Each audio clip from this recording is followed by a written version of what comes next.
நாடார் மக்கள் முன்னேற்ற சங்கம் நடத்தி கொண்டிருக்கின்ற குணாளன் நாடார் அவர்களின் 220வது வீர வழிபாடு விழாவுக்கு வருகை தந்து இந்த விழாவை சிறப்பித்து இங்கு குணாளன் நாடார் பற்றியும் நீங்கள் எல்லாம் எதிர்பார்த்து கொண்டிருக்கின்ற மணிமண்டபமும் சிலையும் அரசு விழாவும் நிச்சயமாக உங்களுக்கு ஏற்பாடு செய்து தரப்படும் என்று உரைத்து அமர்ந்திருக்கின்ற எங்கள் மாநில தலைவர் நயினார் நாகேந்திரன் அவர்களே, அதே உத்தரவாதத்தை அளித்து நாடார் மக்களின் உழைப்பையையும் அறிவு ஆற்றல் திறமையையும் சிறப்பாக எடுத்துரைத்து நமது மாநில தலைவர் நயினார் அவர்கள் சொன்னது போல திரு அண்ணாமலைஜி அவர்களும் இந்த அங்கீகாரத்தை பெற்றுத் தருவோம் என்ற உத்தரவாதத்தை அளித்திருக்கிறார்கள். அவர்களையும் வருக வருக என்று வரவேற்பதில் நான் மகிழ்ச்சி அடைகின்றேன். இந்த நிகழ்ச்சியில் கலந்து கொண்டு சமத்துவ மக்கள் கட்சியிலிருந்து எங்கள் இயக்கத்தை பாரதிய ஜனதா கட்சியுடன் இணைத்தவுடன்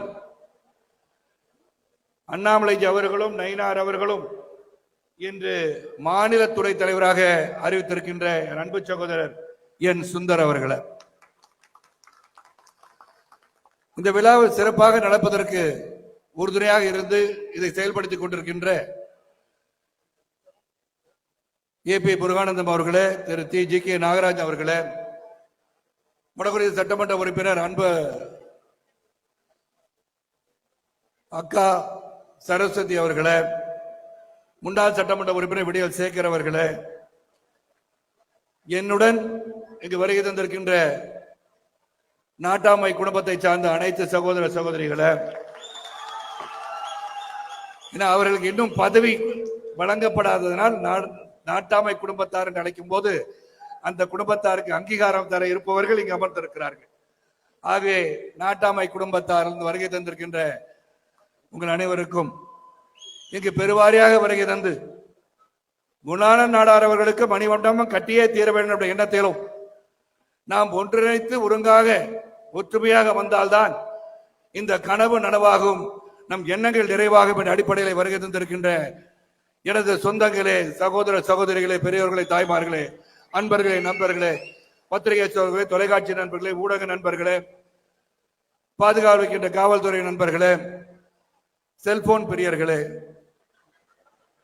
உங்கள் அனைவருக்கும் என் மதிய நேர வணக்கத்தை தெரிவித்துக் கொள்கின்றேன்.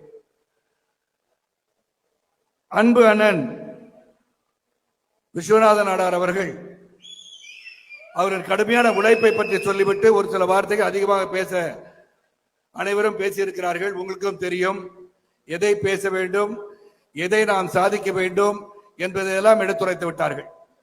விஸ்வநாத் அவர்கள் கடந்த 4 ஆண்டு காலமாக நம் சமுதாயம், நம் சமூகம் முன்னிறுத்தப்பட வேண்டும், நம்முடைய உழைப்புகள் எல்லாம் வீணாக போகக்கூடாது என்ற அடிப்படையிலே சிறப்பாக குணாளன் நாடார் அவர்களுக்கு நாம் ஒரு மணிமண்டபம் கட்ட வேண்டும், அரசு அங்கீகாரம் பெற வேண்டும், அரசு விழாவாக அறிவிக்க வேண்டும் என்ற அடிப்படையிலே 4 ஆண்டுகளாக தொடர்ந்து அவர்கள் உழைத்து வருகிறார்கள்.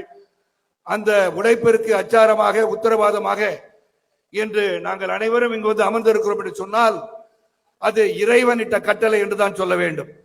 இறைவன் நினைத்திருக்கிறார், இந்த காரியம் நிச்சயமாக நிறைவேறும் என்று. ஆகவேதான் அனைவரும் இங்கு ஒருங்கிணைந்து இங்கு வந்திருக்கின்றோம். குணாளன் நாடார் அவர்களை பற்றி சரித்திரத்தில் சிலை திறக்கும் போதும் சரி, ஒரு பெரிய விழாவிற்கு செல்லும் போதும் சரி, இன்று தீரன் சின்னமலை அவர்களுடன் சேர்ந்திருந்த போராளிகளை பற்றி, அவரின் நினைவு நாளை போற்றி அவர்களை வணங்கி சுதந்திர காற்றை சுவாசிக்கிறதற்கு நமக்கெல்லாம் உழைத்து ரத்தம் சிந்தி அவர்களை பற்றி நாம் பேச இருக்கின்ற வேளையில தீர்த்தகிரி தீரன் சின்னமலை அவர்களுடன் சிறந்த போர் வீரராக, போர்படை தளபதி என்றே சொல்ல வேண்டும். ஏனென்றால் அவர் படைகளை எல்லாம் உருவாக்கி, வீரர்களை உருவாக்கி, அண்ணன் அண்ணாமலைஜி அவர்கள் சொன்னது போல 1801, 1802 என்ற போர்களில் எல்லாம் வெற்றி கண்டு 1805ஆம் ஆண்டு தூக்கிலிடப்பட்டார்கள். ஆனால் இந்த செய்தி அனைவருக்கும் சென்றடையவில்லை என்பதை தான் விஸ்வநாத் அவர்கள் உணர்ந்து இதை நாம் எடுத்துச் செல்ல வேண்டிய கட்டாயத்தில் இருக்கிறோம் என்பதை உணர்த்துவதற்காக தொடர்ந்து இந்த விழாக்களை நடத்தி வருகிறார்கள். இங்கு நான் ஒன்றை மட்டும் சொல்ல கடமைப்பட்டிருக்கின்றேன். நான் அண்மையிலே மம்சாபுரம் நெல்லை மாவட்டத்தில் சென்றிருக்கும் போது பெருந்தலைவர் அவர்களின் சிலையை திறந்து வைத்து பேசினேன். அங்கு பேசும்போது பல நாட்களாக பேசும்போது கூட நம் இனம், நம் நாடார் சமுதாயம் ஒன்றாக இல்லை என்பதை எடுத்துரைத்திருந்தேன். நாம் அனைவரும் சமுதாய ரீதியாக ஒன்றாகத்தான் இருக்கின்றோம். ஆனால் பெருந்தலைவரை பற்றி இழிவாக ஒருவர் பேசிய பிறகு நாம் பல்வேறு கட்சிகள் இருந்தாலும் ஒருமித்த குரலிலே குரல் கொடுப்பதற்கு ஏன் முடியவில்லை? காரணம், நாடார் சமுதாயம் ஒற்றுமையாக இல்லை என்பதுதான் சுட்டிக்காட்டுகிறேன். ஆகியவதான் இது போன்ற நிகழ்ச்சிகள் எல்லாம் நான் ஒரு சமத்துவ தலைவனாக இருந்தால் கூட உள்ளத்தின் அடித்தளத்தில் நான் ஒரு நாடார் என்பதை உறுதிபட சொல்ல நான் கடமைப்பட்டிருக்கிறேன். அதை யாராலும் மாற்ற முடியாது, மறுக்க முடியாது. அதுதான் உண்மை. பிறப்பால் என் தாய் தந்தையால் உருவாக்கப்பட்ட சரத்குமார் ஒரு நாடார் தான், அது இல்லை என்று நான் சொல்லவில்லை. ஆனால் அனைவரையும் அரவணைத்து செல்கின்ற ஒரு சமுதாயம் இருக்கிறது என்று சொன்னால் அது நாடார் சமுதாயம். எப்படி சொல்றேன்னா, எங்க வேணா போய் பாருங்க, தமிழ்நாட்டில் பாம்பேக்கு போய் பாருங்க, கல்கட்டா போய் பாருங்க, பொருள் எங்க வாங்கணும் நம்ம அண்ணாச்சி கடைக்கு போக தான் சொல்றாங்க.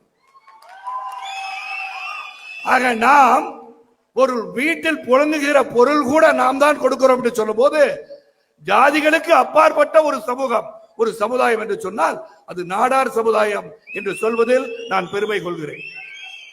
ஆகவேதான் இன்று அண்ணாமலைஜி அவர்களும் சரி, நயினார் அவர்களும் சரி, இங்கு எதற்காக குலான நாடார் அவர்கள் போற்றப்பட வேண்டும், அவர் புகழை எப்படி நான் பரப்ப வேண்டும் என்பதையெல்லாம் தீர்க்கமாக சொல்லியிருக்கிறார்கள். இங்கு விஸ்வநாத் அவர்களுக்கு உன்னை ஒன்று சொல்லிக் கொள்கின்றேன். இதை புத்தக வடிவிலே நீங்கள் ஏற்கனவே கொடுத்திருப்பீர்கள். இதை பலருக்கும் நீங்கள் கொடுக்க வேண்டும், விநியோகம் செய்ய வேண்டும். ஒவ்வொரு வீரர்களை பற்றியும், சுதந்திரத்துக்காக ரத்தம் சிந்தியவர்களை நாம் மறந்து கொண்டிருக்கின்றோம். மறக்காமல் இருப்பதற்கு இது போன்ற நிகழ்ச்சிகள் அவசியம்.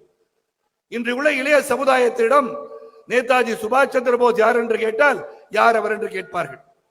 ஏனென்றால் சமூகம் அப்படி சென்று கொண்டிருக்கிறது.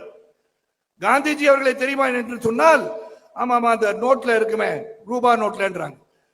அவர்கள் இந்த நாட்டிற்காக, சுதந்திரத்துக்காக போராடியதை யாரும் நினைவு கொள்ளவில்லை. காரணம், அவர்களை பற்றி பேசுவதற்கு பொருளாதார ரீதியிலே உயர வேண்டும் என்ற எண்ணத்திலே பயணித்துக் கொண்டிருக்கிற இளைய சமுதாயம் நமக்கு சுதந்திர காற்றை சுவாசிக்க செய்த தலைவர்களை நாம் மறந்து விடுகிறோம்.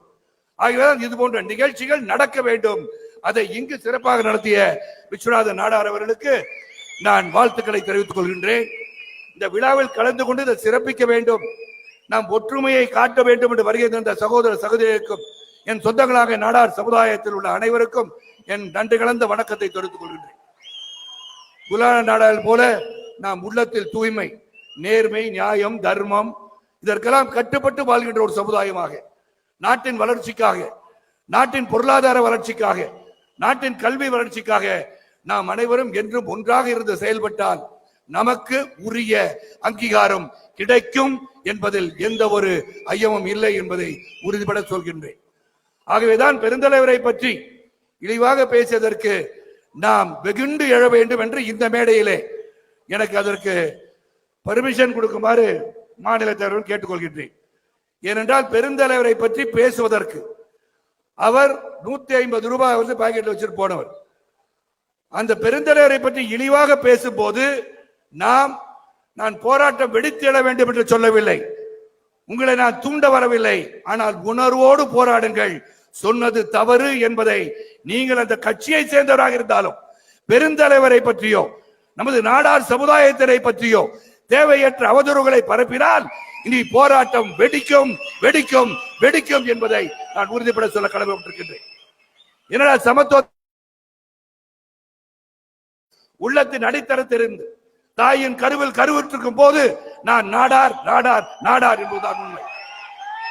ஆகவே இக்காலகட்டத்தில் நாம் பார்க்கும் போது அனைத்து ஜாதிக்கும் ஒரு கட்சி இருக்கிறது. ஆனால் இந்த நாடார் சமுதாயம் மட்டும் கட்சியில் ஈடுபாடு இல்லாமல் இருப்பது காரணம், நாம் வியாபாரிகள், நாம் உழைப்பாளிகள், உழைத்து சம்பாதிச்சிடலாம், யார் வந்தா என்ன, நாம பொருளாதார அடிப்படையில் உயர வேண்டும், கல்வியில் உயர வேண்டும் எண்ணத்தில் பயணித்து விட்டோம். ஆனால் ஒன்றை மட்டும் தெரிந்து கொள்ளுங்கள், வருங்காலத்தில் அரசு அங்கீகாரம், அரசு அதிகாரம், பொருளாதாரம் இவம் அனைத்தும் ஒன்றாக இருந்தால்தான் நம் சமூகம் நம் சமுதாயம் சிறப்பாக இருக்கும் என்று கூறி இது ஒரு எடுத்துக்காட்டாக எடுத்துக்கொண்டு குலாரா நாடாளு அவர்களுக்கு நிச்சயமாக இவர்கள் கோரிக்கையான ஒன்று, அரசு விழா எடுக்க வேண்டும், அரசு விழா எடுக்க வேண்டும். துண்டு சீட்டெல்லாம் நமக்கு வேண்டாம், வேற கட்சிக்கு தான். இந்த பாட்டு அரசு விழா நிச்சயமாக எடுக்கப்படும். அதே போல இங்கு ஒரு மணிமண்டபம் கட்டப்படும். அதே போல சிறந்த ஒரு சிலை அமைக்கப்படும் என்பதை நயினார் அவர்களும் சரி, அண்ணாமலைஜி அவர்களும் சரி உங்களுடைய எடுத்துரைப்பது நடக்கும்.